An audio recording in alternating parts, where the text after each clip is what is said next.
أعوذ بالله من الشيطان الرجيم. بسم الله الرحمن الرحيم. طاسيم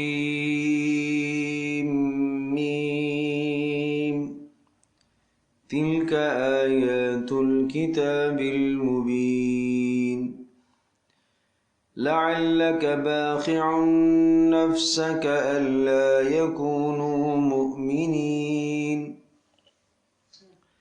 إن نشأ ننزل عليهم من السماء آية فظلت أعناقهم لها خاضعين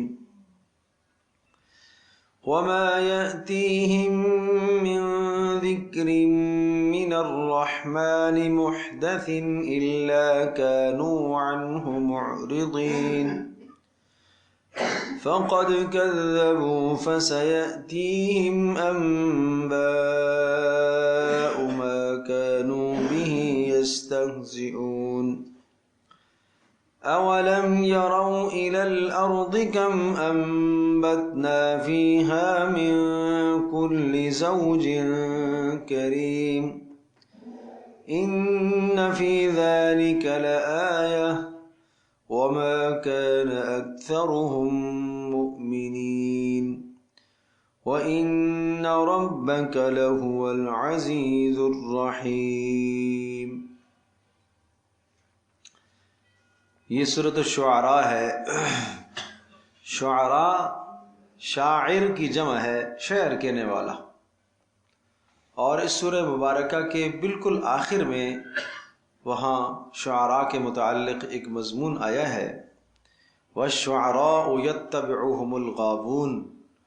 شعر کہنے والے فرمایا ان کی پیروی تو کرتے ہیں بھٹکے ہوئے لوگ، گمراہ لوگ. الم تر انہم فی کل واد یہیمون، وہ ہر وادی میں سرگرداں پھرتے رہتے ہیں. تخیلاتی کلام شعراء کا ہوتا ہے، کبھی آسمانوں کی فضاؤں کا کلام، کبھی زمینوں کا کلام، کبھی پہاڑوں کا حسن، کبھی وادیوں کا حسن، کبھی لالہ زار سبزہ زار کا حسن. اس قسم کی چیزیں وہ یوں وادیوں میں تخیلاتی طور پر گھوم رہے ہوتے ہیں. وَأَنَّهُمْ يَقُولُونَ مَا لَا يَفْعَلُونَ، اور وہ باتیں کہتے ہیں جو کرتے نہیں ہیں. وہ باتیں کہتے ہیں جو کرتے نہیں. بڑے بڑے دعوے ہوتے ہیں، میں یوں کر دوں گا، یہ کر دوں گا، یوں کر دوں گا، کرتے کچھ نہیں. پھر آگے استثناء کیا، إِلَّا الَّذِينَ آمَنُوا وَعَمِلُوا الصَّالِحَاتِ. یعنی یہ ساری مذمت آ گئی. شعر نہیں کہنا چاہیے، ایسا کلام نہیں پڑھنا چاہیے. پھر فرمایا إِلَّا الَّذِينَ آمَنُوا وَعَمِلُوا الصَّالِحَاتِ. ہاں وہ شعراء جو ایمان لائے اور نیک عمل بھی کیے. وَذَكَرُوا اللَّهَ كَثِيرًا، اور بہت خوب اللہ کو یاد کرتے ہو. وَانْتَصَرُوا مِن بَعْدِ مَا ظُلِمُوا، اور بدلہ لینے کے لیے شعر کہیں بعد اس کے کہ ان پر ظلم کیا گیا. جیسے آج کل مار داڑ ہوتی ہے نا، کسی کو اذیت دینا ہوتا ہے تو اذیت دیتے ہیں مار کر، تکلیف دیتے ہیں. اس زمانے میں اذیت دیتے تھے ہجو کر کے. ہجو کا مطلب کیا ہوتا ہے؟ کسی کی برائی بیان کرنا شعر کے ذریعے سے. اور یہ ایسے سخت جملے ہوتے تھے، ایسے لگنے والے چبھنے والے تیر ہوتے تھے کہ شاعر نے قصیدہ کہہ دیا فلاں قبیلے کی برائی اور مذمت میں. اب یہ ذلت ان کے ساتھ چمٹ گئی ہے، چپک گئی ہے، جب تک اس کا کوئی جواب نہیں دے گا. جب تک اس کا کوئی جواب نہیں دے گا تو اس موقع پر پھر شعراء بدلہ لینے کے لیے کیا کرتے تھے. تو کہا ٹھیک ہے، اگر کوئی بدلہ لینے کی غرض سے ایسا کرے، جیسا کہ رسول اکرم صلی اللہ تعالی علیہ وسلم اور مسلمانوں کے خلاف قریش نے بہت شعر کہے. رسول پاک صلی اللہ تعالی وسلم نے حضرت حسان بن ثابت رضی اللہ تعالی عنہ سے فرمایا کہ آپ جواب دو. حسان بن ثابت رضی اللہ تعالی عنہ مداح رسول کہلاتے ہیں، شاعر رسول صلی اللہ علیہ وسلم کہلاتے ہیں. تو انہوں نے جواب دینا شروع کیے اور پھر کہا اللہ کے رسول میں قریش کی ہجو کروں گا، مذمت بیان کروں گا. تو آپ نے فرمایا قریشی تو میں بھی ہوں. تو انہوں نے کہا اللہ کے رسول میں آپ کو اس طرح سے نکال لوں گا جیسے آٹے سے بال نکال لیا جاتا ہے. مانا یہ کہ میں ایسا جملہ بولوں گا کہ آپ خود قریش سے الگ ہو جائیں گے. جو باتیں میں کہوں گا وہ آپ پر نہیں ثابت ہوں گی، وہ قریش پر ثابت ہوں گی. تو اس طرح سے حسان بن ثابت رضی اللہ تعالیٰ عنہ نے جواب دیا. تو اس مناسبت سے اس سورت کا نام کیا ہے؟ سورۃ الشعراء. اور پھر یہ بات ذہن نشین فرمائیے گا بہت اچھی طرح سے، یہ مکی سورت ہے اور یہ ایک الزام تھا رسول اللہ صلی اللہ تعالی علیہ وسلم پر کہ یہ شخص شعر کہتا ہے. یہ شخص کیا کہتا ہے؟ شعر کہتا ہے. کبھی یہ کہتے تھے کہ کوئی شیطان آ کر اس کو سجھاتا ہے، دل میں ڈالتا ہے، کوئی جن آتا ہے، کوئی شیطان اس کے پاس آتا ہے اور وہ آ کر اس کو سکھا کے چلا جاتا ہے. تو یہ دو باتیں ذہن میں نشین کیجیے گا کہ کوئی شیطان آ کے اس کو سکھا دیتا ہے اور یہ پھر بولتا رہتا ہے. رات کو کوئی شیطان پڑھاتا ہے اور صبح پھر یہ ہمیں سناتا ہے. اور یا یہ کہ یہ شعر ہے، شعر کہتا ہے یہ. تو اس صورت کے آخر میں جہاں وہ شعراء کا لفظ آیا ہے وہاں جواب دیا گیا ہے هل انبئکم علی من تنزل الشیاطین. آپ کہتے ہو کہ محمد رسول اللہ صلی اللہ علیہ وسلم پر شیطان نازل ہوتے ہیں. بتاؤں شیطان کس پر آتے ہیں؟ اللہ کہہ رہا ہے هل انبئکم علی من تنزل الشیاطین. جانتے ہو شیطان کس پر آتے ہیں؟ تنزل علی کل افاک اثیم. شیطان آتے ہیں ہر جھوٹ بولنے والے پر. اور محمد رسول اللہ صلی اللہ علیہ وسلم کی زبان سے آپ خود کہتے ہو کہ ہم نے کبھی جھوٹ نہیں سنا. آپ جو صادق کہتے ہیں اس کو. اثیم، گناہگار، بدکار، معاشرے کا گرا ہوا انسان، اس کے پاس شیاطین اس کو آ کے غلط سجھاتے ہیں اور اس کے دل میں غلط وسوسے ڈالتے ہیں. نبی کے قریب تو شیطان پھٹک نہیں سکتا. یہاں کیا کام ہے شیطان کا؟ بات سمجھے بھائی. اور دوسری بات یہ آپ یہ کہتے ہیں کہ یہ شعر کہتا ہے. یہ شعر کہتا ہوتا تو اس کی اتباع کرنے والے دیکھو سیدنا ابوبکر صدیق رضی اللہ تعالیٰ عنہ جیسے انسان جو تمہارے نظروں میں بھی اسلام سے پہلے بھی ایک ذی وجاہت انسان ہے. عمر بن خطاب رضی اللہ تعالیٰ جیسے انسان جو بہادر انسان تمہارے نزدیک سمجھے جاتے ہیں. حضرت عثمان رضی اللہ تعالیٰ عنہ جو پیکر حیا ہیں. اس قسم کے افراد ان کے پیچھے ہیں اور ان کی اتباع کرنے والے ہیں. تو شعراء کی اتباع کون کیا کرتا ہے؟ یہ تو گمراہ لوگ کرتے ہیں. غلط روش پر چلنے والے لوگ شاعروں کے پیچھے چلا کرتے ہیں. محمد رسول اللہ صلی اللہ علیہ وسلم کے پیچھے چلنے والے لوگوں کا منظر تو دیکھو. تو گویا کہ اس صورت میں ان دونوں باتوں کا جواب بھی آ گیا اور خاص طور پر اس سورہ مبارکہ میں انبیاء علیہ الصلوۃ والسلام کی دعوت ذکر ہے. اب تھوڑا سا ایک نظر ہم وہاں پہنچیں گے تو پہنچیں گے، لیکن آپ یہ جو آیات میں نے آخر کی بتائی ہے نا، آپ اس کو ایک نظر دیکھ لیں. بالکل آخر میں جہاں یہ صورت ختم ہو رہی ہے اور یہ 19ویں پارے میں ہی ختم ہو رہی ہے، 19ویں سے ہی شروع ہو کر 19ویں میں ہی ختم ہو رہی ہے.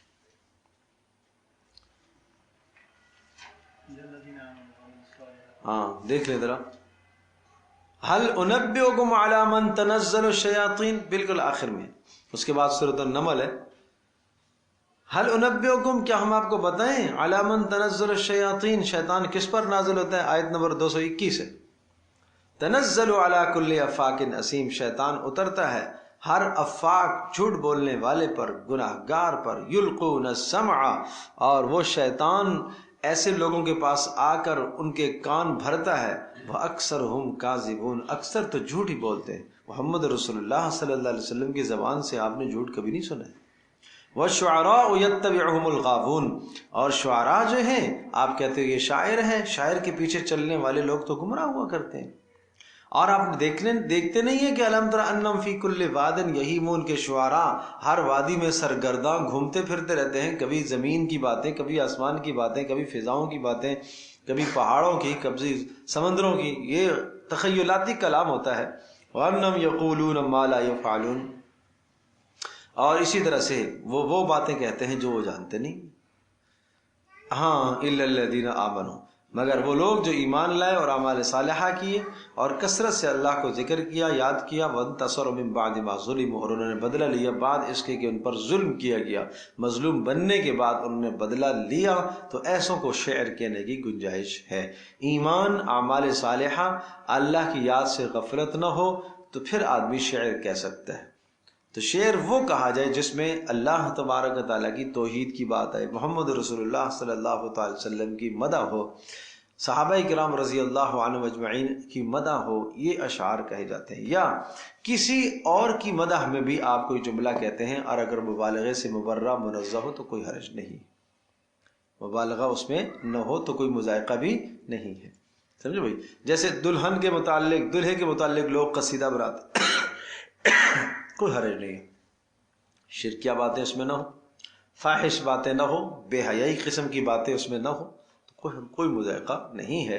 اگر کوئی اس قسم کا قصیدہ بناتا ہے تو یہ جائز ہے، کوئی حرج نہیں۔ اب واپس آ جائے، پھر یہ ذہن نشین فرمائیے گا کہ یہ سورہ مبارکہ آیات کے اعتبار سے طویل ترین سورت ہے۔ جیسے سورۃ البقرہ کی آیات ہیں 288 آیات ہیں سورۃ البقرہ کی، اس کے بعد اس کی آیات 227 ہے، یعنی لیکن اس کی آیات مختصر ہے، مختصر آیات ہیں لیکن زیادہ آیات والی صورت ہے۔ اسی طرح کی ایک صورت آگے آئے گی، سورۃ صافات، بات سمجھے بھائی؟ تو سورۃ البقرہ کی آیات ہیں، اور اس کے بعد سورہ آل عمران جو ہے، آل عمران یعنی سورۃ البقرہ کے بعد جو بڑی صورت سمجھی جاتی ہے وہ آل عمران سمجھی جاتی ہے، لیکن آل عمران کی آیات کی تعداد کل 200 ہے۔ تو یوں سمجھو کہ تعداد آیات کے اعتبار سے سورۃ البقرہ سب سے طویل، اور اس کے بعد آیات کے تعداد کے اعتبار سے، کثرت آیات کے اعتبار سے سورۃ الشعراء ہے۔ اس کی آیات کتنی ہیں؟ 227، لیکن اس کی آیات کیسی ہیں؟ چھوٹی، مختصر آیات۔ اور یہ مکی صورتوں کا ایک خاص انداز ہے مختصر آیات کا، اور اسی طرح کی ایک صورت آگے آ رہی ہے سورۃ الصافات 23ویں پارے میں، اس میں ہی مختصر آیات ہے۔ اس سورہ مبارکہ کا موضوع، دو باتیں تو میں آپ کو بتا چکا ہوں کہ محمد رسول اللہ صلی اللہ تعالی علیہ وسلم کا کلام شعر نہیں ہے، اس کی نفی ہے، اور نمبر 2، محمد رسول اللہ صلی اللہ تعالی علیہ وسلم کے پاس کسی قسم کا جھوٹا کوئی شیطان پھٹک نہیں سکتا، کوئی شیطان نہیں۔ محمد رسول اللہ صلی اللہ علیہ وسلم کے پاس وحی آتی ہے، اور وہ وحی کا تذکرہ اس پہ موجود ہے۔ نزل به الروح الامین علی قلبک لتکون من المنذرین وانہ لتنزیل رب العالمین۔ تم یہ کہتے ہو کہ کوئی شیطان آتا ہے؟ نہیں، تنزیل رب العالمین، یہ رب العالمین کا کلام ہے، محمد رسول اللہ کے قلب پر اترا ہے، اس لیے اترا ہے تاکہ لوگوں کو ڈرانے والے بنے۔ تو ایک مضمون یہ ہو گیا کہ سورہ مبارکہ کا خاص مضمون کہ آپ کا کلام شعر نہیں ہے۔ دوسرا مضمون یہ ہو گیا کہ آپ کے پاس کوئی شیطان نہیں آتا، بلکہ یہ کلام رب العالمین ہے، اور کون لے کے آیا ہے؟ جبریل علیہ السلام لے کے آئے۔ نمبر 3، اس میں انبیاء کی دعوت ہے۔ گویا کہ یہ 3 باتیں اس صورت کا آپ خلاصہ سمجھیے گا، 3 ذہن میں آ گئی ہیں۔ انبیاء علیہ السلام کی دعوت، جتنے انبیاء کا تذکرہ پیچھے آ چکا ہے تقریباً، یعنی وہ انبیاء علیہ السلام، وہ رسول کہ جنہوں نے اپنی قوموں کو اللہ کی توحید اور وحدانیت سنائی، بالآخر قوموں نے انکار کیا اور وہ عذاب کے مستحق قرار پائے اور تباہیاں ہوئی ہیں۔ ان امم مہلکہ کا تذکرہ ہے یہاں پر، ٹھیک ہے جی؟ امم مہلکہ، نوح علیہ السلام کی قوم کی تباہی ہے، اس کا تذکرہ آیا ہے۔ ہود علیہ السلام کی قوم کی تباہی، اس کا تذکرہ آیا ہے۔ صالح علیہ السلام کی قوم کی تباہی، اس کا تذکرہ ہے۔ لوط علیہ السلام کی قوم کی تباہی، اس کا تذکرہ۔ شعیب علیہ السلام کی قوم کی تباہی اور اس کا تذکرہ۔ اور پھر جب موسیٰ علیہ السلام کے مد مقابل 2 قومیں تھیں، ایک فرعونی تھے اور ایک اپنی قوم تھی، تو موسیٰ علیہ السلام کے مد مقابل جو فرعونی ہیں ان کی تباہی کا ذکر بھی ہے۔ گویا کہ 6 قوموں کی تباہیوں کا تذکرہ ہے اس میں۔ بات سمجھ میں آ گئی بھائی؟ اب سمجھیے۔ طاسیم میم تلک آیات الکتاب المبین۔ طاسیم میم، اللہ اعلم بمرادہ بذالک، اللہ ہی اس کی مراد جانتا ہے کہ اس سے کیا مراد ہے، اس لیے کہ حروف مقطعات ہیں، پہلے بتا چکا ہوں کہ اس کا صحیح حقیقی معنی اللہ ہی جانتا ہے۔ تلک آیات الکتاب الحکیم، یہ آیات ہیں اس کتاب کی جو واضح کرنے والی ہے، وضاحت کرنے والی کتاب ہے، مبین، وضاحت والی کتاب۔ معجزات کا بیان آتا ہے جہاں مبین کا لفظ عام طور پر ذکر کرتے ہیں، اس لیے کہ معجزات کے ذریعے سے وضاحت ہوتی ہے۔ تلک آیات الکتاب، یہ اس کتاب کی آیات ہیں جو کہ کیا ہے؟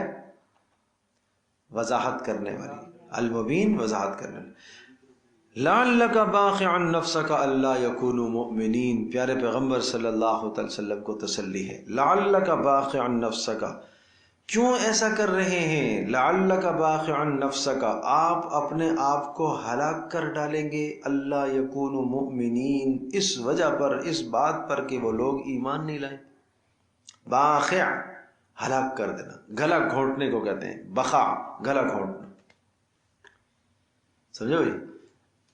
بعض نے کہا کہ آدمی جب کسی جانور کو ذبح کرتا ہے تو چھری چلنے کے بعد سے لے کر جان نکلنے تک جو تڑپنا ہے اس کو بخا کہتے ہیں۔ تو رسول اکرم صلی اللہ تعالی علیہ وسلم کو سخت تکلیف ہوتی تھی کہ ان کو بار بار میں سمجھا چکا ہوں، بار بار سمجھا چکا ہوں۔ حد درجے کی شفقت تھی، جیسے ماں کو اپنی اولاد پر حد درجے کی شفقت ہوتی ہے، پیارے پیغمبر صلی اللہ تعالی وسلم کو تو اس سے کہیں زیادہ اپنی امت پر شفقت تھی۔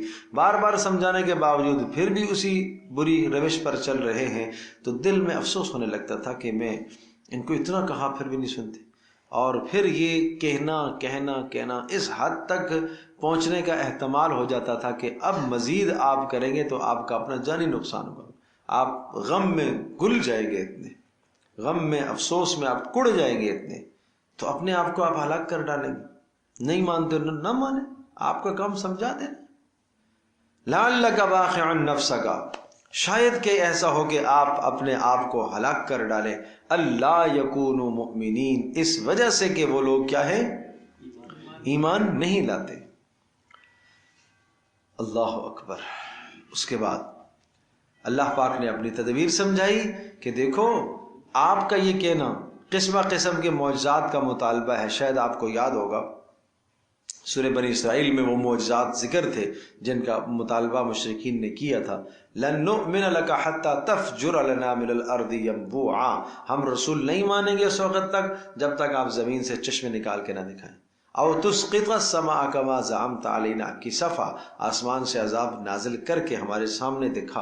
او تأتی باللہ والملائکۃ قبیلا، اللہ کو سامنے لے کر آ اور فرشتوں کو سامنے لے کر آ تو پھر مانیں گے۔ او یکون لک بیت من زخرف، یا یہ ہے کہ آپ کا کوئی گھر ہو سونے چاندی کا، آپ کے پاس تو مال و متاع ہے نہیں۔ او ترقی فی السماء، یا ہمارے دیکھتے ہی دیکھتے آپ آسمان پر چڑھے۔ ولن نؤمن لرقیک، صرف چڑھنے پر ہم ایمان نہیں لائیں گے، حتی تنزل علینا کتابا نقرأ، یہاں تک کہ آپ کتاب اتاریں اور ہم اس کو چھوئیں اور اس کو پڑھیں۔ وہ وہاں جواب دیا تھا، قل سبحان ربی هل کنت الا بشر رسولا، کہہ دیجئے میرا پروردگار پاک ہے، شرک سے پاک ہے، یہ جو مطالبات تم مجھ سے کر رہے ہو نا، یہ میرے اختیارات نہیں ہیں، یہ تو پروردگار کے اختیارات ہیں، اور میرے اختیارات ہو جائیں گے تو یہ رب کے ساتھ شرک ہے، میں تو شرک سے مبرہ ہوں، یہ میرے اختیار کی چیزیں نہیں ہیں، یہ اللہ پاک اپنے اختیار سے معجزہ لاتا ہے۔ یہاں پر بھی بالکل اسی قسم کا مضمون ہے، تمنا رسول اللہ صلی اللہ علیہ وسلم کی ہونے لگی کہ اگر جو یہ معجزہ مانگ رہے ہیں، یہ معجزہ منہ مانگا دے دیا جائے تو کیا ہوگا؟ یہ لوگ ایمان لے آئیں گے، ایمان لے آئیں گے تو ان کا کام بن جائے گا، اسلام کو تقویت مل جائے گی۔ اس پر فرمایا ان نشأ ننزل علیہم من السماء آیۃ، دیکھو اے نبی، اے پیارے نبی، دیکھو ماننا دو طرح کا ہوتا ہے، ایک ماننا ہوتا ہے اجباراً، جبر سے، اور ایک ماننا ہوتا ہے اختیار سے۔ ہم نے جو ماننے کی بات کی ہے وہ اختیار والی کی ہے، جبر والی نہیں کی ہے۔ بتاؤ سورج چاند ستارے ہماری بات مانتے ہیں کہ نہیں مانتے؟ وہ جبر ہے ان پر، سورج کو طلوع ہونا غروب ہونا یہ اس کا کام ہے، اس کے سوا کوئی اور کام نہیں کر سکتا، اس کو اسی چیز کا پابند کیا گیا ہے، جبر ہے اس پر، چاند پر جبر ہے اور زمین پر جبر ہے، ہر ایک اپنے اپنے مدار میں چکر لگا رہا ہے، یہ ان پر جبر ہے، وہ اختیار نہیں ہے ان کا۔ انسان با اختیار مخلوق بنائی ہے، انسان کو امتحان میں ڈالا ہے، اور امتحان یہ ہے کہ یہ اپنے اختیار سے مانیں گے تو ثواب کے مستحق قرار پائیں گے، اور اپنے اختیار سے انکار کریں گے تو عذاب کے مستحق قرار پائیں گے۔ اگر جبر کرنا ہوتا تو سب کو ہدایت دے دیتا اللہ۔ نہیں سمجھے بات؟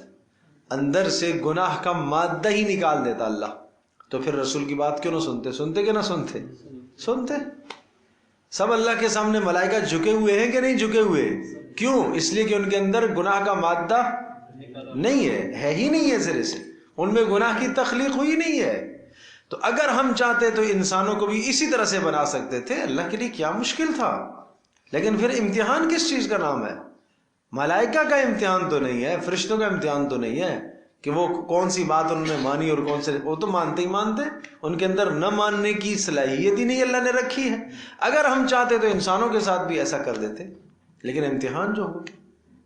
اب دیکھیں آیت کو، ان نشاء ننزل علیہم، ان اگر نشاء ہم چاہیں، ننزل ہم اتار دیں، علیہم ان پر، من السماء آسمان سے، آیتن کوئی بڑی ایسی نشانی، پھر کیا ہو جائے؟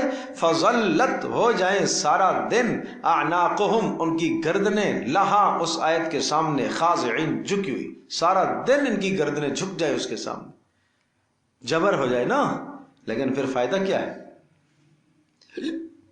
وما یأتیہم من ذکر من الرب محدث، حال یہ ہے کوئی بھی نشانی آتی ہے، وما یاتیہم من ذکر، اور نہیں آتی ان کے پاس، ما نہیں، یاتی آتی، ہم ان کے پاس، من ذکر کوئی بھی ذکر، کوئی بھی نصیحت، من جو آتا ہے یہاں پر عموم پیدا کر رہا ہے، کسی بھی قسم کا کوئی بھی ذکر نہیں آتا، محدثن کا تعلق ذکر کے ساتھ ہے، کوئی بھی نیا ذکر نہیں آتا، من الرحمن، رحمان کی طرف سے۔ اللہ نے کہا، کیا کہا؟ رحمان کی طرف سے۔ تو رحمان جو بھی ذکر بھیجتا ہے، ذکر سے مراد نصیحت، رحمان جو بھی نصیحت بھیجتا ہے وہ رحمان ہے، وہ اپنے بندوں کے اوپر مہربان ہے، اس لیے کیا بھیجتا ہے؟ نصیحت بھیجتا ہے، وہ مہربان ہے۔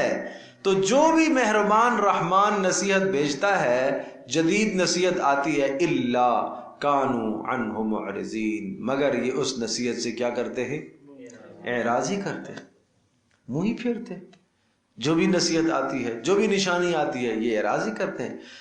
تو اے نبی غم نہ کیجیے، یہ تسلی ہے، اے پیارے غم نہ کیجیے۔ فقد کذبوا فسیأتیہم انباء ما کانوا بہ یستہزئون، فقد کذبوا تو یقیناً انہوں نے جھٹلایا ہے، ہم مانتے ہیں انہوں نے آپ کو جھٹلایا، آپ کے کلام کو جھٹلایا۔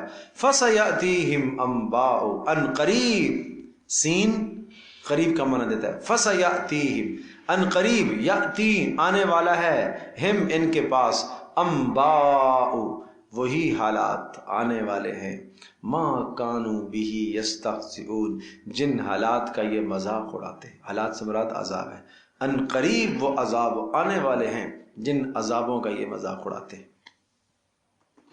بات سمجھ میں آئی بھائی؟ رسول اللہ صلی اللہ علیہ وسلم کو تسلی اور کافروں کو پھر سخت ڈانٹ ڈپٹ۔ فسیأتیہم ان قریب آنے والا ہے، کیا آنے والا ہے؟ انبا، انبا نبا کی جمع ہے، بڑی خبریں آنے والی ہیں، پھر وہ بڑی خبریں آنے والی ہیں، ما کانوا وہ بڑی خبریں عذابوں کی، ما کانوا بہ یستہزئون جن کا استہزاء کیا کرتے تھے۔ پھر وہ بدر میں بڑی خبریں آئیں، پھر وہ مکہ کی طاقت خاک میں مل گئی، ان کا غرور خاک میں مل گیا، تباہی اور بربادی ہو گئی، ساری کی ساری قیادت مکہ والی سب کی سب ماری گئی بدر میں، سمجھے بھائی؟ اور جو باقی رہ سہے تھے وہ قید ہو کے آگے، 1000 کا لشکر بڑا غرور اور متکبر ہو کے مکہ سے نکلا تھا مسلمانوں کو مارنے کے لیے، تو اللہ تبارک و تعالی نے سارا غرور خاک پہ ملا دی۔ یہ ہے بات۔ اللہ اکبر۔ اب اس پر کیا انداز ہے خوب، اس پر دلیل دیکھیے، اس پر دلیل کہ ہم عذاب لانے کی قدرت رکھتے ہیں۔ میری باتوں پہ غور کیجئے گا، ہم عذاب لانے کی قدرت رکھتے ہیں اور قریب آئے گا، جب آئے گا تو پھر کیا ہوگا؟ پھر کیا ہوگا؟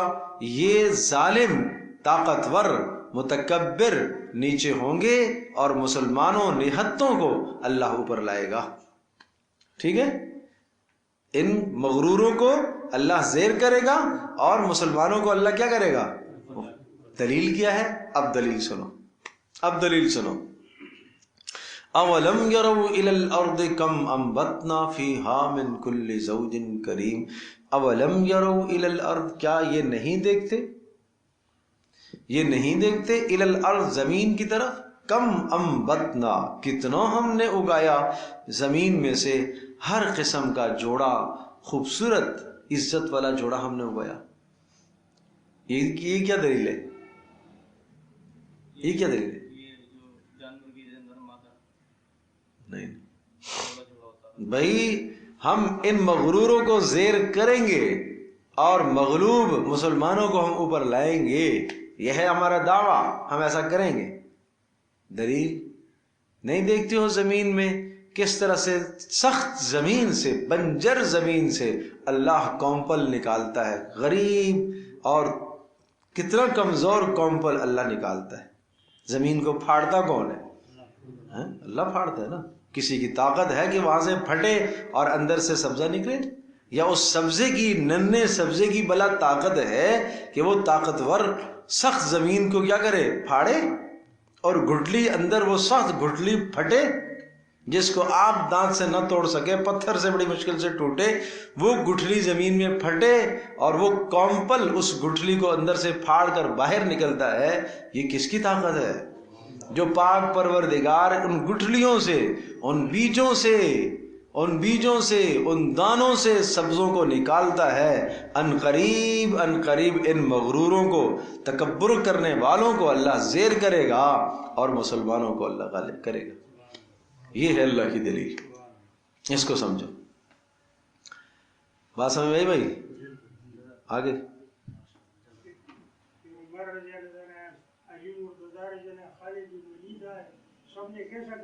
صحیح بات ہے. تو یہ اللہ کا نظام ہے. تو اس لیے بھائی قرآن مقدس کو سمجھنے کی کوشش کرو. دیکھو ترجمے سے یہ ساری باتیں نہیں آئے گی آپ کو.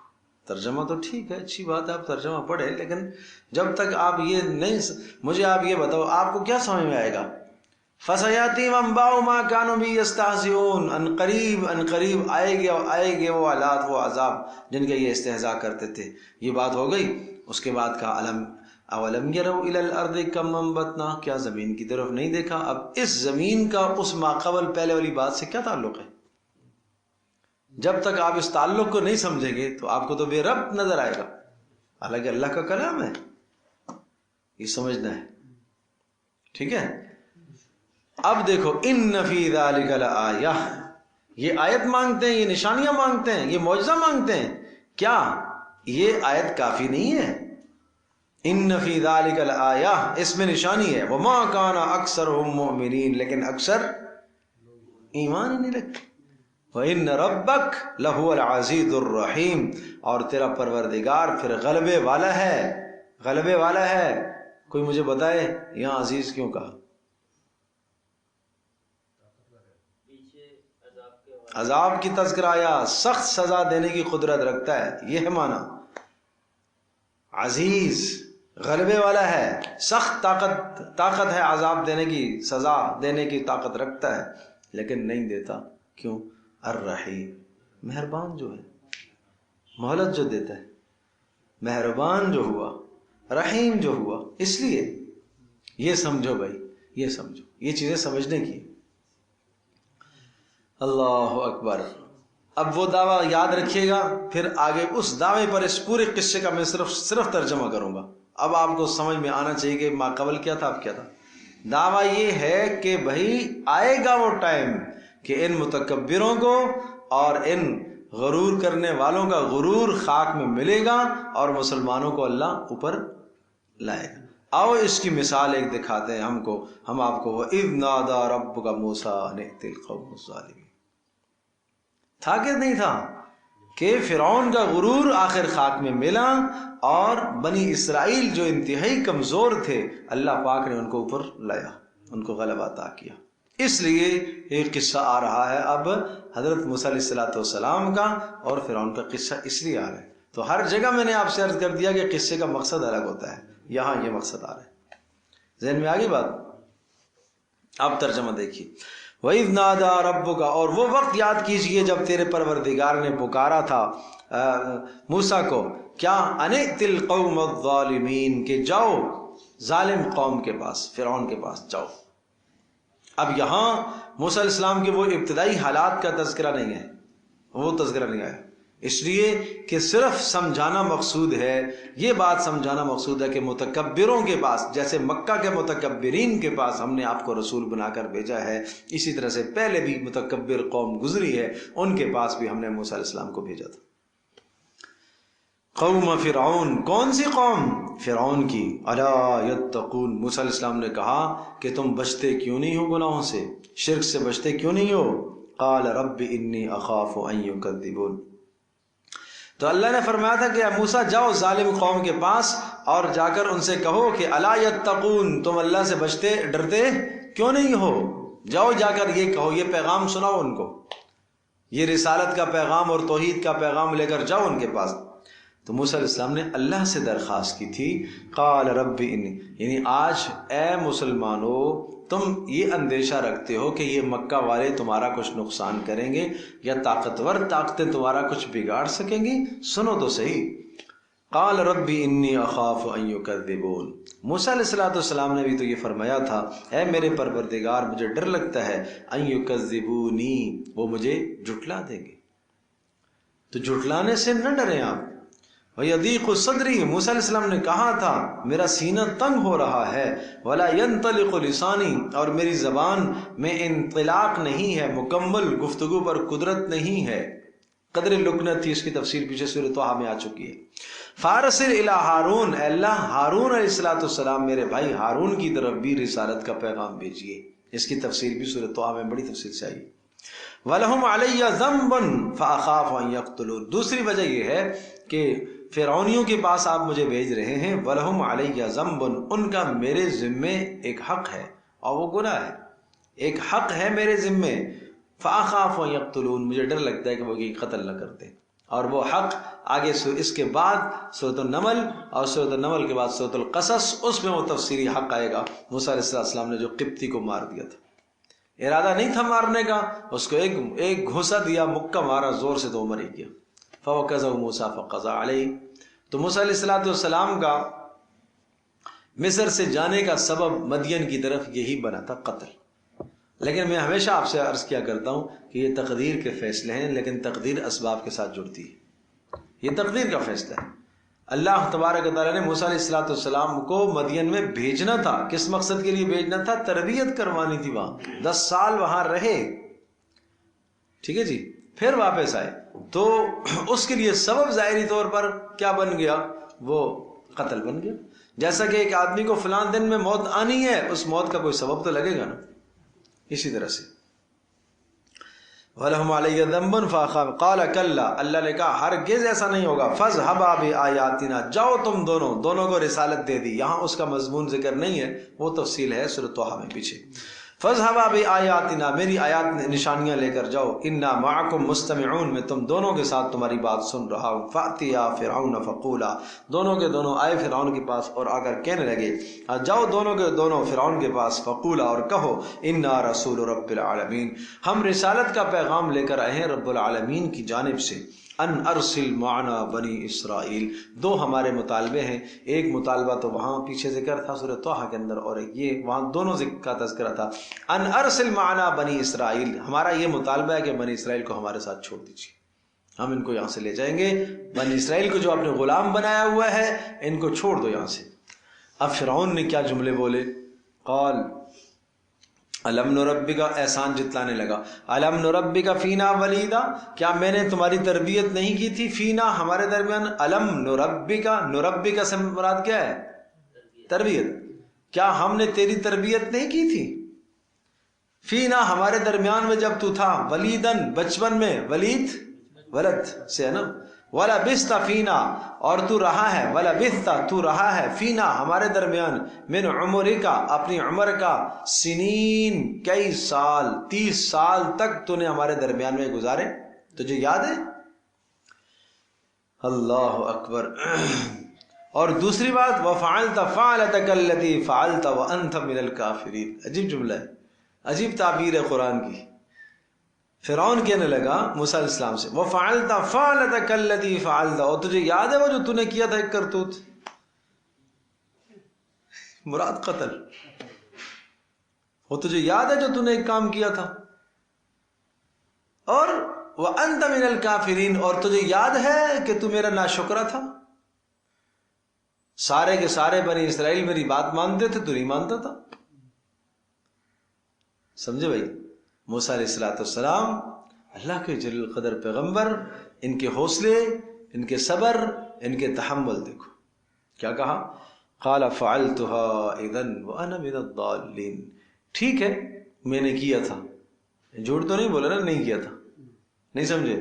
ہمارے جیسے کوئی تو تم گواہ لاؤ بھائی، کس نے بھائی کر لیا تو کر لیا، ٹھیک ہے. فعلتها، ہاں میں نے کیا تھا. فعلتها، میں نے وہ کام کیا تھا جو قتل آپ میری طرف منسوب کر رہے ہیں، میرے کھاتے میں ڈال رہے ہیں. وَأَنَا مِنَ الضَّالِّينَ، اس وقت میرا ارادہ قتل کا نہیں تھا. یہاں ضال گمراہ کے معنی میں مراد نہیں ہے، سمجھو بھائی. میرا یہ ارادہ اور میرا یہ مقصد نہیں تھا، میں مقصد کچھ اور چاہتا تھا لیکن ہو کچھ اور گیا. میں اس کو پیچھے کرنا چاہ رہا تھا، یہ مر گیا.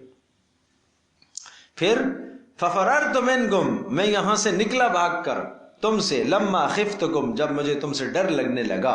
تو پتہ یہ چلا کہ یہ ڈر انسان کا فطرت ہے، یہ کوئی نبوت کے منافی نہیں ہے، کوئی حرج نہیں. اگر آپ راستے میں چلتے چلتے کسی دشمن سے خوف زدہ ہے تو کہیں گے یار یہ تو دیکھو اللہ سے نہیں ڈر رہا، یہ دشمن سے ڈر رہا ہے. ہاں جی، تو یہ کوئی دانشمندی نہیں ہے. باہر آپ نے دیکھا کہ سنگین ترین حالات ہو رہے اور ایک آدمی کہتا ہے نہیں میں تو اللہ سے ہی ڈرتا ہوں. بھائی کوئی شک نہیں تجھے اللہ سے ڈرنا چاہیے، لیکن یوں چھلانگ بھی تو نہیں لگانی چاہیے، ٹھیک ہے نا. تو بھروسہ، اعتماد اللہ کی ذات عالی پر ہونا چاہیے. اور فَوَهَبَ لِي رَبِّي حُكْمًا، اور پھر میرے پروردگار نے مجھے کیا دی؟ حکمت عطا کی. وَجَعَلَنِي مِنَ الْمُرْسَلِينَ، اور مجھے رسول بنایا. وَتِلْكَ نِعْمَةٌ، اللہ اکبر، قربان جاؤں حضرت موسیٰ علیہ السلام کے اخلاق، موسیٰ علیہ السلام کا کلام دیکھیے. وہ جو تیرے پاس میری تربیت ہوئی تھی، فرعون کو کہنے لگے تیرے گھر میں، تیرے محل میں اور تیری سلطنت میں جو میں پلا رہا، ٹھیک ہے وہ تیرا میرے اوپر احسان ہے. وَتِلْكَ نِعْمَةٌ تَمُنُّهَا عَلَيَّ، اور وہ جو نعمت اور وہ احسان جو تو نے میرے اوپر کیا تھا، اس کے بدلے میں ان عبدت بنی اسرائیل، تو نے بنی اسرائیل کو غلام بھی تو بنا رکھا تھا. بات سمجھے؟ یعنی ہمارے پورے قبیلے کو تو نے غلام بنا رکھا، اور اس قبیلے میں سے ایک بچے کو اگر تو نے پال لیا تو کون سا کمال. ٹھیک ہے تیرا تو احسان کی بات کرتے، کون سا کمال ہے کہ سارے قبیلے کو تو نے غلام بنا رکھا. سخت ظلم اور زیادتیوں میں ہم پستے چلے آ رہے تھے، اور ایک کو تو نے شاہی جو ہے نا محل کے اندر رکھ کے پال لیا، تو کون سا کمال ہو گیا؟ یہ تو وہ ادلا ہو گیا. اچھا جی، جب وہ عاجز آ گیا موسیٰ علیہ السلام، ظاہر ہے اللہ کا پیغمبر ہے، اس کو جو قوت گویائی حاصل ہے، وہ فرعون کو کہاں ہے. جب ان باتوں سے عاجز آ گیا کہ ہاں یار یہ بات تو ٹھیک کی ہے اس نے کہ میں نے سارے خاندان پر ظلم کیا اور زیادتیاں کی، اور ایک کو میں نے شاہی خاندان میں پال لیا، تو کیا ہو گیا؟ تو پھر بات کا پیندرا بدلا، دوسری طرف آ گیا. ادھر سے تو قابو میں آئے گا نہیں موسیٰ، چلو دوسری طرف آتے ہیں. قال فرعون وما رب العالمین، کہنے لگا فرعون، کہنے لگا وما رب العالمین، یہ رب العالمین کیا ہوتا ہے؟ تو نے کہا ہے نا کہ وجعلنی من المرسلین، اس نے مجھے مرسل بنایا ہے، میں رب العالمین کی جانب سے بھیجا ہوا ہوں. یہ رب العالمین کیا ہے؟ اللہ اکبر، ایسا بدترین جملہ بولا. یہ رب العالمین کیا چیز ہوتی ہے؟ نہیں سمجھے؟ ہاں، تو اس طرح سے جیسا آپ کسی سے پوچھیں آپ کے والد صاحب کا نام کیا ہے، یہ تو عزت کا لفظ ہے. آپ کا باپ کون ہے، ذرا اچھا زیب نہیں دیتا. تیرا باپ کیا چیز ہے، یہ تو بدتمیزی ہے بھائی، ہے جی. تو اسی طرح سے وما رب العالمین، تیرا رب کیا ہے، یہ رب العالمین کیا چیز ہوتی ہے. قال، تو موسیٰ علیہ السلام کا حوصلہ دیکھیے گا.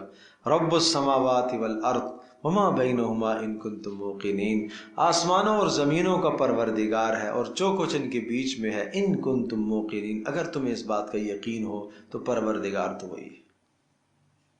ٹھیک ہے. قال، پھر فرعون نے کہا لمن، ان لوگوں کو، حولہ جو اس کے ارد گرد تھے. کیا کہا؟ الا تستمعون، کیا تم سنتے ہو؟ تم سب سن رہے ہو؟ یہ کیا کہہ رہا ہے؟ میں اس سے سوال کیا کر رہا ہوں، یہ جواب کیا دے رہا ہے؟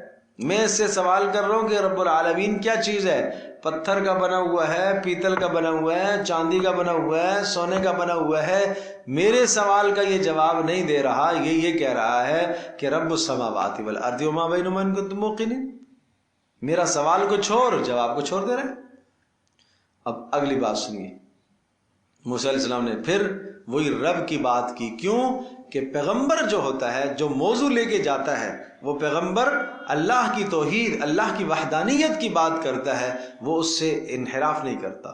اس لیے موسیٰ علیہ السلام نے دوبارہ پھر وہی بات، ربکم ورب آبائکم الاولین، تمہارا بھی رب ہے وہ اللہ، اور تم سے پہلے تمہارے آباء و اجداد کا بھی رب اللہ ہی ہے.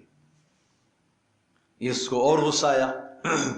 قال، کہنے لگا، ان رسولکم الذی ارسل الیکم لمجنون، تمہیں معلوم ہے یہ جو رسول ہے، ان رسولکم، ہیں جی، رسول فرعون تو نہیں مانتا تھا نا بھائی، یہ جو تمہارے پاس رسول بن کے آئے ہیں نا، یہ جو تمہارے رسول بن کے آئے ہیں، یہ استہزاء ہے.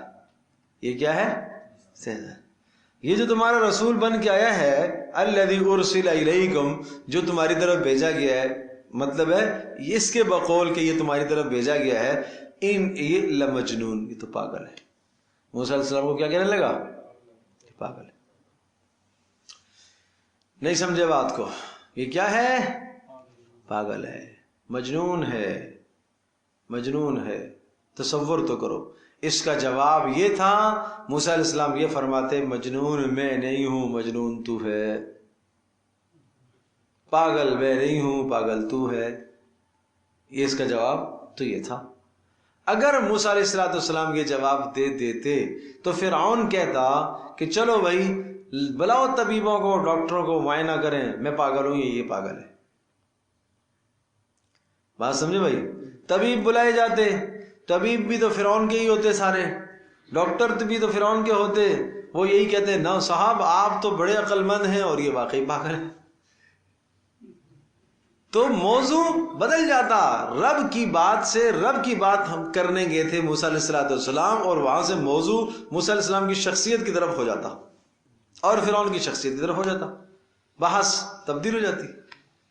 اس لیے پیغمبر ہے، انہیں اللہ پاک نے جو بصیرت عطا فرمائی ہوتی ہے، جو سمجھ عطا فرمائی ہوتی ہے، بہت اعلیٰ درجے کی سمجھ ہوتی ہے. اور وہ سارے کے سارے فرعونی لگ کر موسیٰ علیہ السلام کی اس ادنا سمجھ تک بھی نہیں پہنچ سکتے. ایسی سمجھ اللہ نے دی تھی. تو اب جواب سنیے، اب جواب سنیے، کیا خوب جواب آیا. قال، کہا موسیٰ علیہ السلام نے، رب المشرق والمغرب وما بینہما ان کنتم تعقلون. جب اس نے کہا نا کہ یہ مجنون ہے، تو کہا کہ رب وہ ہے جو مشرق کا رب ہے، مغرب کا رب ہے، وما بینہما، اور جو کچھ اس کے درمیان میں ہے، ان کنتم تعقلون، اگر تمہارے پاس کچھ عقل ہو تو، اگر تمہارے پاس کچھ سمجھ ہو تو. اب یہ بات آئی نا بھائی، بات یہ ہے جب آپ کسی سے کہیں، بات تو یہ ہے جو میں کہہ رہا ہوں، اگر تمہارے پاس عقل ہو تو تمہیں سوچنا چاہیے. بات سمجھے؟ اور جب اقتدار کے اعتبار سے، منصب کے اعتبار سے، دنیا کی وجاہت کے اعتبار سے کوئی چھوٹا کسی بڑے کو یہ بات کہتا ہے، تو بڑے کے تو تن من دھن میں آگ لگ جاتی ہے، بدن میں آگ لگ جائے گی. آگ لگ گئی فرعون کی کہ یہ بنی اسرائیل کا اٹھا ہوا آدمی، میرے گھر میں تربیت پانے والا آدمی مجھے کیا کہہ رہا ہے، ان کنتم تعقلون، اگر تمہارے اندر عقل ہو تو. لیکن چونکہ دربار لگا ہوا ہے، دربار کے بھی کچھ تقاضے اور آداب ہوتے ہیں، اور وہاں آداب اور تقاضے تو یہی ہوتے ہیں کہ ظاہر ہے بادشاہ خود تھپڑ تو نہیں مار سکتا. سمجھے بھائی؟ اگر یہی کرتا تو موسیٰ علیہ السلام کا ایک مکہ اگر لگتا تو کام تو اس کا بھی ہو جاتا، بچنا تو اس نے بھی نہیں تھا. تو اب اس نے کیا کہا، قال لئن اتخذت الہا غیری. اس کو وہی فارسی کا مقولہ، تنگ آمد بجنگ آمد، جب تنگ آ جاتا ہے آدمی تو پھر ہاتھا پائی پہ اترتا ہے، جی مرنے مارانے پر آتا ہے. قال، کہنے لگا، لئن اتخذت الہا غیری، اگر میرے سوا کسی اور کو تو نے الہ بنا دیا، لاجعلنک من المسجونین، تو تمہیں ضرور جیل میں بند کروں گا. سخت دھمکی دی. اب دیکھو، ایسا لگ رہا ہے جیسے موسیٰ علیہ السلام ہر بات کا جواب مسکراتے مسکراتے اور اس طرح سے جناب تحمل اور حوصلے کے ساتھ دے رہے. قال موسیٰ علیہ السلام نے فرمایا اولو جئتک بشیء مبین، اگر میں اپنے پروردگار اللہ کے اللہ ہونے پر اور رب ہونے پر کوئی دلیل لے کے آؤں تو بھی پھر بھی مجھے جیل میں ڈالے گا. یہ جو میں اپنا دعویٰ کر رہا ہوں کہ میں رسول ہوں اور میں اللہ کی طرف سے آیا ہوں، اگر اس پر میں کوئی دلیل لے آؤں تو اولو جئتک، کیا اگر میں لے آؤں آپ کے پاس؟ قال، کہا، کس نے کہا؟ موسیٰ علیہ السلام نے. کیا لو جئتک، میں آپ کے پاس لے آؤں بشیء مبین، کوئی واضح بات. تو اب اس کا جواب فرعون نے کیا دیا؟ قال فأت به، اب اس سے اور کچھ بن نہ پڑا. کہا لاؤ لاؤ دیکھتے ہیں کیا لاتا ہے تو، لاؤ لاؤ لاؤ، میرا سارا لاؤ لشکر ادھر ہے، سب کچھ ہے جناب، تو دیکھیں گے کیا کرے گا میرے لشکر کے سامنے، کیا لے کے آئے گا. فأت به، لیا، ان کنت من الصادقین، اگر تو سچ بول رہا ہے. کون سے دعوے میں؟ نبوت کے دعوے میں اگر تو سچا ہے. بس موسیٰ علیہ السلام یوں سمجھو کہ چاروں طرف سے گھیر گھار کے اس بات پر لائے کہ یہ مجھ سے دلیل کا مطالبہ کرے. بس نہیں سمجھے؟ معجزے کا مطالبہ کرے اور پھر میں اس کو معجزہ دکھاؤں، یہ مطالبہ کرے. ادھر سے ہی بند کیا، ادھر سے ہی بند کیا، ادھر سے ہی بند کیا، کوئی چارہ کار نہیں ہوا. موسیٰ علیہ السلام نے جب یہ فرمایا کہ اگر میں دلیل لاؤں تو پھر اور کوئی بات اس کے پاس نہیں تھی، اس لیے کہ ہر طرف سے بند کر چکے تھے اس کو. ٹھیک ہے، لیا دلیل، کیا لائے گا؟ اب دیکھیے، فَأَلْقَى عَصَاهُ فَإِذَا هِيَ ثُعْبَانٌ مُبِينٌ. فَأَلْقَى عَصَاهُ، القا ڈال دیا موسیٰ علیہ السلام نے عصا اپنی لاٹھی کو. فَإِذَا هِيَ ثُعْبَانٌ مُبِينٌ، وہ بن گئی، فَإِذَا هِيَ اچانک بن گئی، ثعبان، ایک بڑا اژدہا، مبین واضح نظر آنے والا، نظر آ رہا ہے، اژدہا ہے، بڑا سانپ ہے. اللہ اکبر، اللہ اکبر. کہتے ہیں اس نے جناب جب وہ اژدہا بڑا بن گیا اور اس نے اپنا یوں پھن پھیلایا اور اس کا ایک جبڑا جو ہے نا زمین پر اور ایک فرعون کے محل کے اوپر اس کا جبڑا تھا، اتنی بڑی بلا بن گئی، اتنی بڑی بلا. اور فرعون کو دیکھ کر تو پیشاب نکل گیا اس کا، جو رب کہتا تھا پیشاب ہی خطا ہو گیا اس کا. وَنَزَعَ يَدَهُ فَإِذَا هِيَ بَيْضَاءُ لِلنَّاظِرِينَ. ارے نبوت کا مقابلہ کون کر سکتا ہے؟ اللہ کی دلیل کے سامنے کون آ سکتا ہے؟ وَنَزَعَ يَدَهُ، اور کھینچا موسیٰ علیہ السلام نے اپنے ہاتھ کو، فَإِذَا هِيَ بَيْضَاء، تو یہ ہو گیا چمکتا ہوا، لِلنَّاظِرِينَ، دیکھنے والوں کے لیے. اللہ اکبر. بات سمجھے بھائی؟ اب کیا ہو؟ عاجز تو آ گئی. ان دو چیزوں کا جواب تو تھا نہیں، اس لیے کہ فرعون بہرحال جو کچھ بھی تھا جادو تو اسے آتا نہیں تھا کہ کچھ اپنا کوئی کرتب دکھاتا. قال للملأ حوله ان هذا، اب ان دو دلیلوں کو ہلکا کیسے کرے؟ یہ بہت بڑی دلیلیں دکھائی موسیٰ علیہ السلام نے کہ لاٹھی سانپ بن گئی ہے، ہاتھ روشن ہو گیا ہے، بہت بڑی دو دلیلیں ہیں ان کے رسول ہونے کی. اب ان دو دلیلوں سے لوگوں کا ذہن کیسے پھیرا جائے؟ اس نے کہا، قال، کہنے لگا، للملأ حوله، جو سلطنت کے کارندے آس پاس تھے، ان هذا لساحر علیم، یہ بڑا ماہر جادوگر لگتا ہے، بڑا ماہر لگتا ہے یہ جادو میں. نہیں سمجھے؟ ساحر جادوگر، علیم ماہر، یہ تو بڑا ماہر لگتا ہے بھائی. لگ رہا ہے یہ 10 سال ہمارے پاس سے جانے کے بعد مدین میں گیا ہے اور وہاں پر 10 سال میں بڑا کوئی کرتب سیکھ کے ہے، بڑا جادو سیکھ کے ہے. اچھا کیا کریں پھر؟ یہ کیوں کر رہا ہے ایسا؟ یرید ان یخرجکم. دیکھو ارباب اقتدار کو سب سے پہلے خطرہ اپنی گدی کا ہوتا ہے، اپنی سیٹ کا، کرسی کا خطرہ ہوتا ہے، اسی کو لے کے چلتے ہیں. یرید، کہنے لگا، یرید ان یخرجکم، یریدو، یہ چاہتا ہے، یہ موسیٰ چاہتا ہے، ان یخرجکم، کہ تم سب کو نکال دے، من ارضکم، تمہاری اس زمین سے، بسحر ہی، اپنے جادو کے ذریعے سے، جادو کر کے تمہیں یہاں سے کیا کر دے؟ نکال دے. اور یہ خود قبضہ کرنا چاہتا ہے، خود یہ بنی اسرائیل یہاں جم کر رہنا چاہتے ہیں.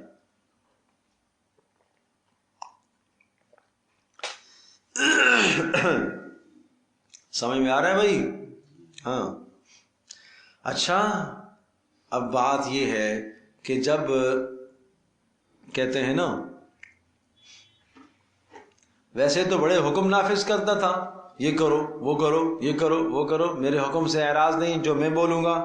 آج بات آئی، کہتا ہے فماذا تامرون، اپنے ماتحتوں سے بھی کہتا ہے آپ مجھے کیا حکم کرو گے کہ مجھے کیا کرنا چاہیے. اب عاجز بن گیا، بلی بن کے اب اپنے اراکین سلطنت سے، اپنے وزراء سے کہنے لگا فماذا تامرون، آپ مجھے کیا حکم دو گے، میں کیا کروں. بات سمجھ میں آ رہی ہے نہیں آ رہی ہے؟ اب لفظوں پر غور کرو. تو انہوں نے بھی کیا کہا، ارجع واخاہ وابعث فی المدائن حاشرین. ٹھیک ہے، اس کو اور اس کے بھائی ہارون کو، دونوں کو کچھ وقت تک ان کو مہلت دیں. وابعث فی المدائن حاشرین، اور سارے شہروں کے اندر بھیج دیجئے حاشرین، چپڑاسیوں کو بھیج دیجئے. ڈاکیہ سمجھتے ہو نا، سب کو بھیج دیجئے. کیا کریں گے یہ سب شہروں سے جمع کر کے لائیں گے، یاتو کا لے کر آئیں گے آپ کے پاس، بکل سحار علیم، ہر ماہر جادوگر کو لے کر آئیں گے. ٹھیک ہے، آج مشورہ ان کا مان رہے ہیں، اس لیے کہ اپنے پاس کوئی کام کرنے کا رہا نہیں ہے تو کیا کرا. نہیں سمجھے، دلائل سے بھی عاجز ہو گئے، باقی سب چیزوں سے عاجز ہو گئے. آپ ان کا مشورہ مان لیں گے، کل کوئی بلی آئے گی تو تاکہ ان پر ڈالیں گے. نہیں سمجھے، یہی ہوتا ہے. فجمع السحرۃ لمیقات یوم معلوم، جمع کر دیے گئے سارے کے سارے جادوگر لمیقات یوم معلوم، میقات وقت، لام فی کے معنی میں ہے، فی میقات یوم معلوم، ایک متعین دن کے وقت میں جمع کرنے کا حکم دے دیا گیا. اور اس کی تفصیل پیچھے سورۃ طہ میں آئے گئی ہے. یوم الزینہ، جو ان کی زینت عید والا دن تھا.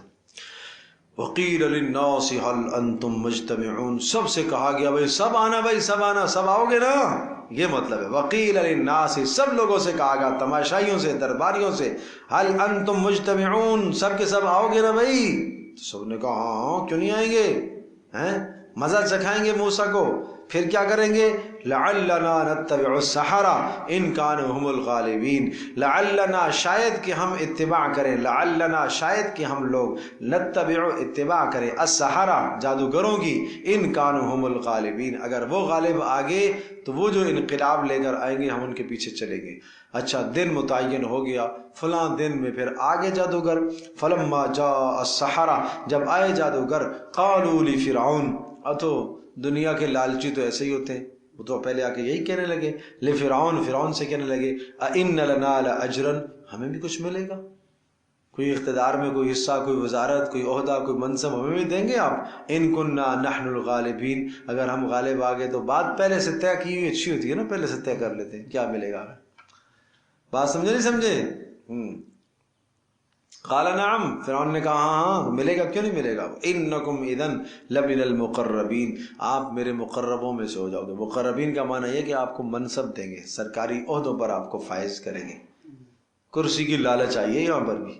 ٹھیک ہے جی. قال لهم موسیٰ، اب موسیٰ علیہ السلام نے فرمایا، دعوت دے دی موسیٰ علیہ السلام نے، القوا ما انتم ملقون، ڈالو جو تم ڈالنا چاہتے ہو، تم لوگ پہل کرو، دیکھتے ہیں کیا کرتے ہو تم. فالقوا حبالہم، انہوں نے ڈال دی اپنی رسیاں، وعصیہم، اپنی لاٹھیاں، وقالوا، اور اتنا کچھ کے میدان بھر گیا ہیں، ہر آدمی کے پاس دو دو لاٹھیاں، دو دو رسیاں تھیں، اور 20,000 لوگ تھے، ہر آدمی کے پاس دو دو لاٹھیاں، دو دو رسیاں. تو یہ سمجھ لو کہ 80,000 کے لگ بھگ سانپ جمع ہو گئے میدان میں، پورا کا پورا میدان سانپوں سے بھر گیا، زمین نظر ہی نہیں آ رہی ہے. وقالوا، کہنے لگے، بعزت فرعون، فرعون کے جلال اور عزت اور جاہ و جلال کی قسم، حکومت کی قسم، انا لنحن الغالبون، ہم تو آج کیا آئیں گے، غالب آئیں گے. پھر انہوں نے، ظالموں نے موسیٰ علیہ السلام کا معجزہ دیکھا نہیں تھا پہلے سے، اس لیے. فالقى عصا موسیٰ عصا، موسیٰ نے اپنا عصا ڈالا، فاذا هي تلقف ما يأفكون، فاذا هي، تو اچانک ہی وہ العصا، عصا وہ سانپ بن گیا. تو پھر کیا کرنے لگا، تلقف، نگلنے لگا. تلقف کا معنی کیا ہے، نگلنے لگا. ما یأفکون، جو کچھ انہوں نے جھوٹ گھڑا تھا. یأفکون، جھوٹ گڑنا، جو انہوں نے جادو کے ذریعے سے جھوٹ گڑ کے میدان سانپوں سے بھر دیا گیا تھا نا، تو وہ موسیٰ علیہ السلام کے عصا نے کیا کر لیا، وہ سارا کا سارا نگل گیا. قرآن یہ نہیں کہہ رہا کہ کھا گیا، نگل گیا. دونوں میں فرق سمجھتے ہو نا. نگلنے کا مطلب یہ ہوتا ہے کہ ابھی بھی بھوک باقی ہے اس کی، سمجھے بھی، ہاں ابھی بھی جناب انتظار پہ ہے کہ کچھ اور سانپ ہو ان کو نگل لو. ایسے نگل گیا چبائے بغیر. اللہ اکبر. تو یہ سحرہ جادوگروں نے جب یہ منظر دیکھا تو خوف اور ہیبت طاری ہو گئی کہ یہ کیا بلا ہے بھائی، اتنا بڑا سانپ کہاں سے آ گیا. ظاہر ہے وہ لاٹھیاں چھوٹی چھوٹی لاٹھیاں تو کتنے بڑے ہوں گے سمجھے بھائی، 1 میٹر کا سانپ ہوگا، 2 میٹر کا سانپ ہوگا، 4 میٹر کا ہوگا، لیکن یہ موسیٰ علیہ السلام کا جو معجزہ تھا تو بڑی بلا تھی. فَأُلْقِيَ السَّحَرَةُ سَاجِدِينَ، سارے کے سارے جادوگر سجدے میں گر گئے، ہیبت کے مارے سجدے میں گر گئے. اور فوری آنن فانن ان کے دل کی کایا پلٹ گئی. ایسی کایا پلٹی کہ آئے تھے موسیٰ علیہ السلام کا مقابلہ کرنے کے لیے، اب موسیٰ علیہ السلام کے قدموں میں آ گئے. بس مان گئے، ہم مان گئے. چونکہ یہ ماہر لوگ تھے، اپنے فن کے ماہر تھے، اور انہوں نے سمجھ لیا کہ بھئی جو فن ہمارے پاس ہے یہ اس کا کوئی داؤ پیچ نہیں ہے، یہ اس سے آگے کی چیز ہے. جادو کی تمام قسمیں جانتے تھے، ہم جانتے ہیں سب قسمیں، یہ اس سے آگے کی چیز ہے. سمجھ گئے کہ یہ جادو نہیں ہے، یہ کوئی رسول برحق ہے اور واقعتاً اس کا معجزہ ہے. سمجھے بھائی؟ اور فوری کہنے لگے آمنا برب العالمین. وہ جو موسیٰ فرعون پوچھتا تھا نا کہ وما رب العالمین، ہم اسی رب العالمین پر ایمان لائے بھائی. آمنا برب العالمین. اور ساتھ ساتھ فرعون کو مزید پن کرنے کے لیے رب موسیٰ و ہارون، موسیٰ اور ہارون کے رب پر ایمان لائے. کہیں وہ یہ نہ کہیں کہ رب العالمین سے مراد میں ہوں، میرے اوپر ایمان لائے. نہیں، رب موسیٰ و ہارون. اچھا، اس کو بڑا غصہ آیا، کہنے لگا آمنتم، قالا کہنے لگا، کون کہنے لگا؟ فرعون. آمنتم لہو، ارے تم نے اس کو تسلیم کر لیا ہے، قبل ان آذن لکم، پہلے اس کے کہ میں تمہیں اجازت دوں، قبل پہلے اس سے، ان یہ کہ آذن لکم میں تمہیں اجازت. انہو لکبیرکم الذی علمکم السحر، لگتا یہ ہے، انہو بے شک یہ موسیٰ، لکبیرکم تمہارا بڑا استاد ہے، یہ اس نے تمہیں سکھایا ہے. لکبیرکم یہ تمہارا بڑا ہے، الذی وہ بڑا، علمکم جس نے تمہیں سکھایا ہے، السحر جادو، اسی نے تمہیں سکھایا ہے. بات سمجھے نہیں سمجھے؟ ہاں، درخت پر چڑھنے کے سارے گر سکھا دیے، خالہ کو یاد ہے نا، سارے گر سکھا دیے لیکن درخت پر چڑھنے والا نہیں سکھایا نا. تو وہی بات ہے، یہ لگ رہا ہے یہ اسی نے تمہیں سکھائے ہیں، لیکن ایک چیز اس نے اپنے پاس محفوظ رکھی ہے. لہذا فسوف تعلمون، کہنے لگا فرعون جادوگروں سے، ان قریب تم لوگ جانتے ہو کہ میں کیا کرتا ہوں تمہارے ساتھ. کیا کروں گا؟ لأقطعن ایدیکم، تمہارے ہاتھوں کو کاٹوں گا، وارجلکم پیروں کو کاٹوں گا، من خلاف خلاف سے، یعنی سیدھا ہاتھ اور الٹا پیر کاٹوں گا. مزید کیا؟ ولأصلبنکم، اور تمہیں سولی پہ لٹکاؤں گا، سب کو، اجمعین سب کو. اللہ اکبر. اتنی سخت دھمکیاں اور سخت حالات، اور اس نے اس کا انتظام کر لیا. تو ان سب نے کہا لا ضیر، کوئی حرج نہیں، کوئی ضرر کی بات نہیں، کوئی ضرر کی بات نہیں. دل میں ایمان رچ بس گیا تو پھر سارے خوف دل سے نکل جایا کرتے ہیں. سمجھے بھائی؟ انا الی ربنا منقلبون، بے شک ہم تو اپنے پروردگار کی طرف ہی جانے والے، کوئی بات نہیں، مریں گے نا. فقض ما انت قاض انما تقضی هذه الحیات الدنیا، سورہ طہ میں آ چکا ہے. جو تو کرنا چاہتا ہے کر لے، تو کرے گا دنیا کی زندگی میں ہی کرے گا نا، یہاں تک مر جائیں گے یہی ہوگا، اور کیا ہوگا، اس سے زیادہ تو کچھ نہیں کر سکتا. انا نطمع ان یغفر لنا خطایانا، اور فرمایا کہ بے شک ہم طمع رکھتے ہیں، اب ہم طمع رکھتے ہیں، امید رکھتے ہیں، ان یغفر لنا خطایانا، کہ ہمارا پروردگار ہماری خطاؤں کو معاف کر دے گا، غلطیوں کو معاف کر دے گا. ان کننا اول المسلمین، اس وجہ سے کہ ہم سب سے پہلے اول المومنین، سب سے پہلے ایمان لائے، سب سے پہلے ایمان لائے، تو اس کے بدلے میں امید ہے ہمارا رب ہمارے گناہوں کو کیا کر دے گا، معاف کر دے گا. ارے بات سمجھ میں آگے نہیں آگئی؟ تو یوں غلبہ ہو گیا، موسیٰ علیہ السلام بھاری ہو گئے. اب وہ دلیل یاد آ گئی نا، پیچھے سے دلیل شروع کی تھی کہ یہ مکہ والے جو غرور کرنے والے ہیں، تکبر کرنے والے ہیں، اللہ پاک ان کو مغلوب کرے گا، ان کا غرور خاک میں ملائے گا اور مسلمانوں کو اوپر کرے گا. جیسا کہ موسیٰ علیہ السلام اور ان کی قوم مغلوب تھے، کمزور تھے، اللہ نے انہیں اوپر کیا، اور فرعونی غالب تھے، متکبر تھے، اللہ نے ان کا غرور خاک میں ملایا. بات سمجھے؟ تو ایک غرور خاک میں مل گیا دلائل کے ذریعے سے. یہاں تک بات ہو گئی کس سے؟ دلائل سے. موسیٰ علیہ السلام کیا آگے؟ غالب آگے.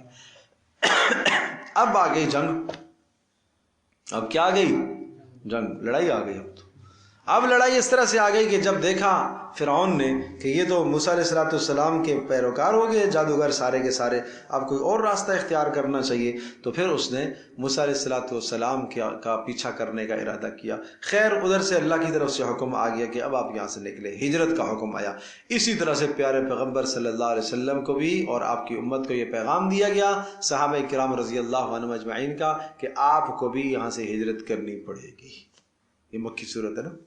وَأَوْحَيْنَا إِلَى مُوسَىٰ أَنْ أَسْرِ بِعِبَادِي، اور ہم نے وحی کر دی ہے موسیٰ علیہ السلام کی طرف کہ أَنْ أَسْرِ بِعِبَادِي، میرے بندوں کو لے کر نکلیے رات کو، إِنَّكُمْ مُتَّبَعُونَ، لیکن خیال کرنا تمہارا پیچھا کیا جائے گا۔ فَأَرْسَلَ فِرْعَوْنُ فِي الْمَدَائِنِ حَاشِرِينَ، رات ہی رات فرعون نے تمام چپڑاسیوں میں اعلان بھیج دیا، چپڑاسیوں کو بھیج دیا کہ جاؤ جا کے سب کو اطلاع کرو، ساری فوج کو جمع کرو۔ کیا فوج کو جمع کر کے کیا کہو؟ ان هؤلاء لشرذمة قلیلون، یہ ایک چھوٹی سی جماعت ہے، شرذمہ چھوٹی سی جماعت، قلیلون بہت چھوٹے سے لوگ ہیں، وانہم لنا لغائظون، اور انہوں نے ہمیں غضبناک کیا، ہمیں غصے میں ڈالا، ہمیں غصہ دلایا انہوں نے۔ ان کی ہمت کیسے ہوئی یہاں سے بھاگ کر نکلنے کی، مصر چھوڑنے کی ہمت کیسے ہوئی ہے، کہاں جا رہے ہیں؟ وَإِنَّا لَجَمِيعٌ حَاضِرُونَ، اور ہم سب کے پیچھے چلیں گے۔ اللہ اکبر۔ فَأَخْرَجْنَاهُمْ مِنْ جَنَّاتٍ وَعُيُونٍ، اللہ کہتا ہے فَأَخْرَجْنَاهُمْ، پھر ہم نے ان کو وہاں سے نکالا، نکلو مقابلہ کرنے کے لیے، آؤ چلو چلتے ہیں مقابلے کے لیے، نہیں سمجھے؟ ہم نے ان کو نکالا من جنات وعیون، باغات سے، چشموں سے، وکنوز، اور بڑے خزانوں سے، ومقام کریم، عزت کی جگہوں سے، کذالک، اس طرح سے کس طرح سے؟ پیچھے لگے کس کے؟ بنی اسرائیل کے، وہاں سے نکلے اور سیدھے جا کے سمندر میں اللہ نے ان کو ڈبو دیا، پیچھے کا مال دھرا کا دھرا رہ گیا وہیں۔ اور وَأَوْرَثْنَاهَا بنی اسرائیل، اور پیچھے جو کچھ چھوڑ کر آئے تھے اس سب کا ہم نے وارث بنایا، کس کو؟ بنی اسرائیل کو۔ اور ایک دن اے نبی آئے گا کہ آپ بھی وارث ہوں گے اس مکہ مکرمہ کے، یہ بات تھی۔ فَأَتْبَعُوهُمْ مُشْرِقِينَ، صبح کے وقت ان کے پیچھے لگے۔ فَلَمَّا تَرَاءَ الْجَمْعَانِ قَالَ أَصْحَابُ مُوسَىٰ، اور جب دونوں گروہوں کا باہمی مقابلہ ہو گیا، آمنا سامنا ہو گیا، موسیٰ علیہ السلام کی قوم کا اور فرعونیوں کا، قَالَ أَصْحَابُ مُوسَىٰ، موسیٰ علیہ السلام کے ساتھی ڈر کے مارے، خوف کے مارے کانپ رہے، کہنے لگے إِنَّا لَمُدْرَكُونَ، ارے موسیٰ پکڑے گے، سامنے تو پانی ہے، پیچھے یہ ہے لشکر فرعون کا، اب تو ماریں گے۔ دیکھو پیغمبر کا جواب، دیکھو کتنا سلجھا ہوا، حوصلے کا جواب، بلند ہمت کا جواب۔ قال کلا، ہرگز ایسا نہیں ہوگا، نہیں پکڑے جائیں گے، کیونکہ میں اپنے رب کے حکم سے آیا ہوں۔ یہاں جو آیا ہوں کس کے حکم سے آیا ہوں؟ رب کے حکم سے آیا ہوں۔ ان معی ربی سیہدین، بے شک میرا پروردگار میرے ساتھ ہے۔ ان معی ربی، میرے ساتھ میرا رب ہے، سیہدینی، مجھے کیا کرے گا؟ راستہ دکھائے گا۔ سیہدینی، مجھے راستہ دکھائے گا کہ سمندر سے اب مجھے کیا کرنا ہے۔ اتنا بھروسہ ہوتا ہے، اتنا اعتماد ہوتا ہے، سامنے ہلاکت تباہی نظر آ رہی ہے، لیکن مجھے یقین ہے کہ میرا رب مجھے اس ہلاکت سے نکالے گا، اس تباہی سے نکالے گا۔ بات سمجھ آئی بھائی؟ وہ کہتے ہیں ایک مثال، ایک ہرنی تھی اور ایک شکاری نے اس کی طرف اپنا تیر سیدھا کیا، کمان سیدھی کی۔ اب ہرنی نے ایک طرف دیکھا شیر بیٹھا ہے، وہ بھی انتظار میں تاڑ رہا ہے، دوسری طرف دیکھا تو آگ ہے، شدید آگ لگی ہے جنگل میں، تیسری طرف دیکھا تو پانی ہے، ڈوبنا ہے، کوئی راستہ نہیں، سمجھے بھائی؟ چاروں طرف سے موت نظر آ رہی ہے۔ تو اچانک بجلی شدید کڑکی، اور اس کڑکے کی گھبراہٹ سے وہ جو آدمی شکاری تھا تو تیر اس کا نکل گیا اور وہ خطا ہو کر لگا شیر کو، ٹھیک ہے، شیر ڈھیر ہو گیا بھائی، بارش برس گئی فوری، آگ بھی بجھ گئی۔ بات سمجھے؟ تو اللہ پاک نے کیوں نکال دیا؟ تو اللہ کے لیے کیا مشکل ہے؟ سب ہلاکتیں جمع ہو جائیں اور ان ہلاکتوں سے پاک پروردگار کسی کو زندہ نکال دے، اللہ کے لیے کیا مشکل ہے؟ یہ ایمان رکھو، اور یہ قرآن یہ ہمارا ایمان بناتا ہے، یہ ہمارا ذہن بناتا ہے، یہ ہماری تربیت کرتا ہے. ایسا ایمان اور اعتماد اللہ پر رکھو جیسا موسیٰ علیہ السلام نے بے ساختہ کہا تھا، کلا، ہرگز نہیں ہو سکتا. ان معی ربی سیہدین، میرا رب میرے ساتھ ہے اور وہ راستہ دے گا. اور میرے عزیز دوستوں اور بزرگوں اور ماں اور بہنوں، جب اس یقین کے ساتھ آدمی کہتا ہے میرا رب مجھے راستہ دے گا، اللہ راستے نکالتا ہے. فَأَوْحَيْنَا إِلَى مُوسَىٰ أَنِ اضْرِب بِّعَصَاكَ الْبَحْرَ، اب ہم نے وحی کی کہ اے موسیٰ اب مار لیجیے اپنی لاٹھی کو بحر، سمندر پر. اوحینا، ہم نے وحی کی، الی موسیٰ، موسیٰ کی طرف، ان اضرب، یہ بات کہ اضرب مار دیجیے، بعصاک، اپنی لاٹھی کو، البحر، سمندر پر. فانفلق، پھٹ گیا سمندر، پھٹ گیا. فکان کل فرق کالطود العظیم، ہر فرقے اور ہر قبیلے کے لیے ایک بلند تودا کھڑا ہو گیا. بیچ میں تودے کھڑے ہو گئے، سمجھ لو کہ 12 راستے بن گئے اس میں. فرعون نے کہا دیکھو، کہا نہیں تھا پورا ملک مصر میرے حکم پر چلتا ہے، دیکھو یہ کیا ہوا، راستے دے دیے سمندر میں، اب دیکھو کیا کرتے. وَأَزْلَفْنَا ثَمَّ الْآخَرِينَ، اور ہم نے پیچھے والوں کو پھر لایا، وہاں جو پیچھا کر رہے تھے نا ان کو ہم نے بیچ میں لایا.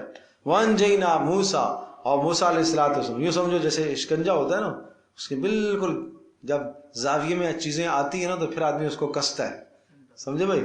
تو زاویے میں جب آیا فرعون مکمل بیچ میں، کہ اس کا اگلا آدمی لشکر کا اس کنارے میں اور پچھلا آدمی اس کنارے میں، بالکل پورا کا پورا بیچ میں آیا. اللہ نے ملنے کا حکم دے دیا پانی. موسیٰ علیہ السلام نکل گئے. وَأَنْجَيْنَا مُوسَىٰ، اور ہم نے نجات دی موسیٰ علیہ السلام کو اور جو ان کے پاس ان کے ساتھ تھے سب کو. ثُمَّ أَغْرَقْنَا الْآخَرِينَ، اور پھر ہم نے باقیوں کو غرق کیا.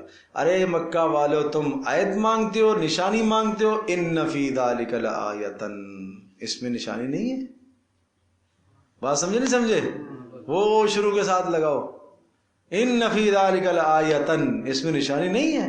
کتنی نشانیاں مانگو گے؟ وَمَا كَانَ أَكْثَرُهُم مُؤْمِنِينَ، لیکن اکثر تو تم مانتے ہی نہیں ہو. وَإِنَّ رَبَّكَ، اچھا پھر عذاب کیوں نہیں دیتا؟ لَهُوَ الْعَزِيزُ، وہ غلبہ ہے، وہ غالب ہے، وہ عذاب دینے کی قدرت رکھتا ہے. لیکن الرحیم، بڑا مہربان ہے. اللہ کرے یہ باتیں میری یاد رہ جائے. وآخر دعوانا الحمدللہ رب العالمین. الحمد للہ رب العالمین، والصلاة والسلام علی سید الانبیاء والمرسلین وعلی آلہ وصحبہ وامتی اجمعین. اللہم انا نسألک الہدی والتقی والعفاف والغنی. اللہم انا نعوذ بک من الفتن ما ظہر منہا وما بطن. اے اللہ ہماری اس تقریب کو قبول فرما. اے اللہ ہماری آج کی اس مجلس کو قبول فرما. شام کو ہونے والی جو تقریب اور مجلس ہے اس کو اپنی بارگاہ میں قبول فرما. ہر شر سے، ہر فتنے سے اللہ محفوظ فرما. انسانی شیطانی شرور سے اللہ محفوظ فرما. اے اللہ آنے والوں کی تو حفاظت فرما. اے اللہ اس کی خیر پوری دنیا میں عام فرما. اے اللہ اس گھر سے جو ہونے والا کام ہے اپنی بارگاہ میں قبول فرما. جتنے شرکاء ہیں سب کے گناہوں کو معاف فرما، سب کا بیٹھنا قبول فرما. اے اللہ سب کے گھروں کو، اے اللہ دین کی فضا سب کے گھروں میں عام فرما. اے اللہ دین کی فضا سب کے گھروں میں عام فرما. اے اللہ ہماری اس مجلس کو قبول فرما. اے اللہ ہماری اس تقریب کو قبول فرما. سبحانک اللہم وبحمدک، نشہد ان لا الہ الا انت، نستغفرک ونتوب الیک. وصلی اللہ تعالی علی خیر